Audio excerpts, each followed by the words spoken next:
Paano naman naapektuhan ang iyong relasyon with Perry? Actually, mas naging maganda, mas naging strong din yung relationship namin kasi nakita ko kung gaano din siya ka-resilient nung nagka-baby kami, na talagang very responsible din siya, na it made me realize more na I chose the right person. I married the right man. I Right. married the right person. Kasi doon ko na-realize na grabe, talagang very supportive siya all the way. Kahit nakikita niyang hirap na hirap ako, talagang spinoil niya ako. Alam mo, I was stalking Perry kagabi. Laman ng IG ni Perry. Lahat Puro litrato ako, ni diba? Baby Hailey at ikaw.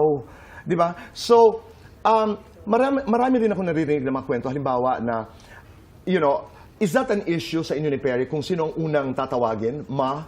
Pa? May ganung mga issues. Sino ang, halimbawa, gustong kargahin, biglang umiiyak? Sino ang mas gusto ng baby? Hindi siya issue Ay, sa wala. amin. Yes. That's nice. Hindi. At saka yung baby kasi namin, talagang mabait. Easy baby siya. Hindi siya iyakin. Hindi siya yung hindi mo nalalapag. Yung sumasama kahit kanino. Hindi sensitive yung health niya, yung skin niya. So, talagang easy baby lang siya. Ang dali niyang alagaan.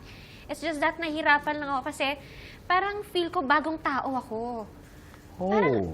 Talagang I can no longer recognize my old self. Wala na. The Nangihilaw things that naman I ako. used to love. Talaga? Talagang, But are you loving yourself now?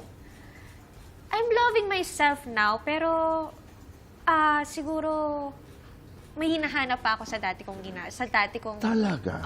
sarili. I like that. Ano ang nawala? Because you used to love yourself more. That's what I'm hearing now. So ngayon, I know this is a journey. You're a new mother.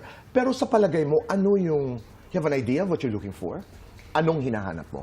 No, siguro, nasa phase pa ako na dinidiscover ko pa rin yung bagong ako. Okay. Yung nagugulat pa rin ako dun sa mga ginagawa ko ngayon, na kaya ko pala to, ganito pala ako maging mommy. Take your time. Diba? Diba? Ako, bilang Tito Boy, take your time and enjoy that journey because it's not easy. It's really not easy. It's not easy.